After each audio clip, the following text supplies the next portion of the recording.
नमस्ते दोस्तों, स्वागत है सोच बाई सौरभ में। आज हम बात करेंगे क्यों फिलिस्तीन के मुसलमानों को ही कोई भी मुस्लिम देश रहने के लिए अपने देश में जगह नहीं दे रहे हैं। तो आप लोग को तो पता ही है, इजराइल हमास के बीच जंग चल रही है। 7 अक्टूबर को ही इजराइल पे रॉकेट अटैक करके इस वार की शुरुआत की गई थी, जिसमें अब तक 1400 इजरायली और 2700 गाजा में रह रहे लोग मारे गए हैं। इस अटैक के एवज में पहले तो इजराइल ने गाजा के ऊपर बमबारी की, लेकिन हवाई हमले से सिर्फ आतंकवादी ही नहीं, सिविलियन भी मारे जा रहे थे, जिससे इजराइल पे काफी प्रेशर आ रहा था कि सिविलियन को क्यों मार रहे हो। जाहिर सी बात है, जब आतंक फैलाने वाले देश के सिविलियन मरते हैं तो उसके लिए हजारों मानवता दिखाने वाले संगठन आपको दिख जाएंगे। लेकिन यही बात जब आतंकी लोग अगर किसी सभ्य देश पे अटैक करके वहां के लोगों को मारे, बलात्कार करे, बुढ़े बच्चों औरतों को बंदी बना ले, तब कोई भी मानवतावादी संगठन को आप लोगों ने ये बातें करते नहीं सुने होंगे कि इस देश के साथ गलत हुआ है। जाहिर सी बात है, अपनी दोगलापन जो दिखानी होती है। अब आप इंडिया के केस में ही देख लीजिए, जब धारा 370 नहीं हटा था कश्मीर में, तब आतंकी हमारे इंडियन आर्मी को मारता था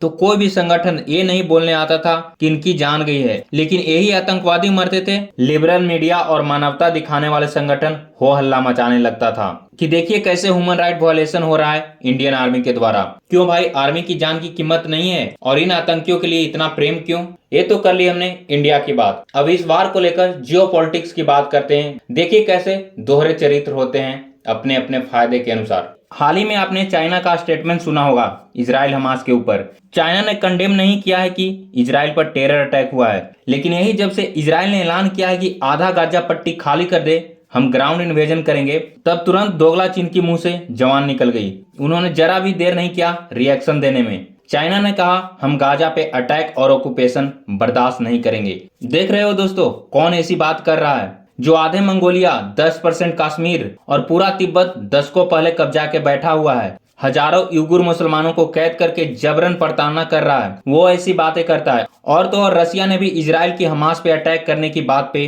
धमकी दी है। क्यों भाई रसिया, तुझे क्यों चुल मच गई? जब तुम यूक्रेन पर अटैक किया तो सही था, तुम्हें अपने देश को यूक्रेन से खतरा था कि नेटो में शामिल हो जाएगा तो दुश्मन हमारे दरवाजे पर आ जाएंगे, और यहाँ तो इजराइल में दुश्मन घर में घुस आए हैं, फिर भी कुछ ना करे। तो देख रहे हो दोस्तों, कैसे दोगलापन दिखाया जाता है। जब दूसरे देश पे अटैक हो तब, और खुद जब करे तो उसके लिए सब बढ़िया रहता है। खैर, इजराइल को कौन क्या बोल रहा है या क्या होगा, इसे कोई फर्क पड़ता नहीं है। वो अपनी रक्षा के लिए कुछ भी करेगा और कर रहा है। वो अपने एक एक नागरिक का बदला लेगा। वो हमारी सरकार की तरह थोड़े है कि आतंकी हमारे आर्मी और सिविलियन को मार दे और हम निंदा करके छोड़ दें। हम रिएक्शन तब देते हैं जब तक बहुत बड़ा हमला नहीं हुआ हो, लेकिन इजराइल ऐसा नहीं है। उसने बोल दिया है कि आधा गाजा पट्टी खाली करो, हमास के आतंकियों को बिल से निकालकर मारना है, क्योंकि ये लोग गाजा के अंदर टनल बना के इजराइल पे हमला करते हैं।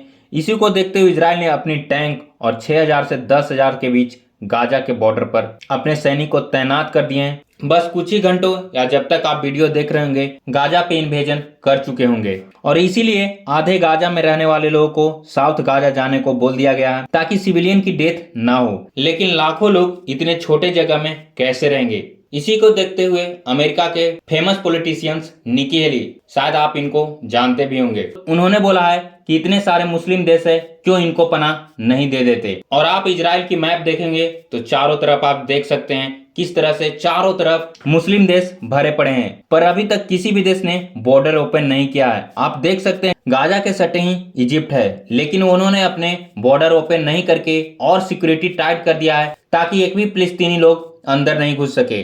देख रहे हो इन लोगों का दोगलापन। वैसे सब मुस्लिम देश फिलिस्तीन पर अत्याचार हो रहे हैं, इन पे बहुत बड़ी जुल्म हो रही है के नाम पर सब मुस्लिम देश एक हो जाते हैं।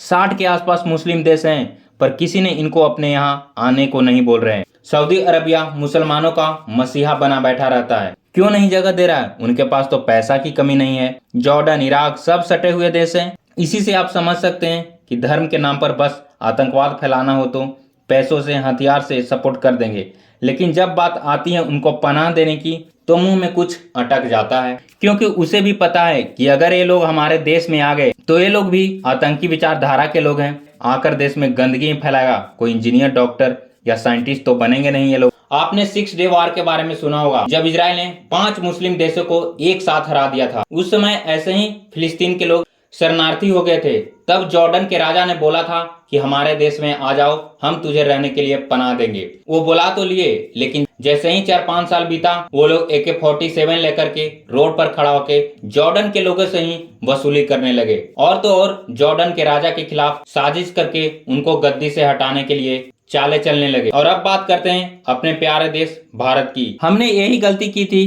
कि जब 1971 में पूर्वी पाकिस्तान और पश्चिमी पाकिस्तान का जंग शुरू हुई, तब हमने पूर्वी पाकिस्तान के लिए अपना बॉर्डर ओपन कर दिया, जिसे लाखों मुस्लिम हमारे देश में आ गए, जबकि पूर्वोत्तर राज्य का बंटवारा ही धर्म के आधार पर हुआ था। तभी आधे बंगाल अलग होकर पाकिस्तान को चला गया था। और जब रोहिंग्या क्राइसिस शुरू हुआ म्यांमार में, जब वहां के बौद्धों ने इन रोहिंग्या को मारना शुरू किया, तब भी हमने इन लोगों को अपने देश में आने से नहीं रोका, और ज्यादातर रोहिंग्या मणिपुर में आकर बस गए। इन्हीं सब का नतीजा है कि पूर्वोत्तर भारत का राज्य अशांत रह रहा है। वहाँ हमेशा इन लोग के चलते मिलिट्री डिप्लॉय रहते हैं। तो हम लोग को देखकर और जॉर्डन को देखकर ही अब के मुस्लिम देश ने सीख ली है कि मुस्लिम होने के बावजूद अपने देश में वो जगह नहीं दे रहे हैं, क्योंकि वो जानते हैं कि आज तो इन लोगों को रख लेंगे, लेकिन लॉन्ग टर्म में इसकी भारी कीमत चुकानी पड़ेगी। और उदाहरण दूं तो आप यूरोप को देखे होंगे, वर्ल्ड वार 2 के बाद वहाँ बहुत ही शांति रहती थी, कभी दंगे नहीं होते थे।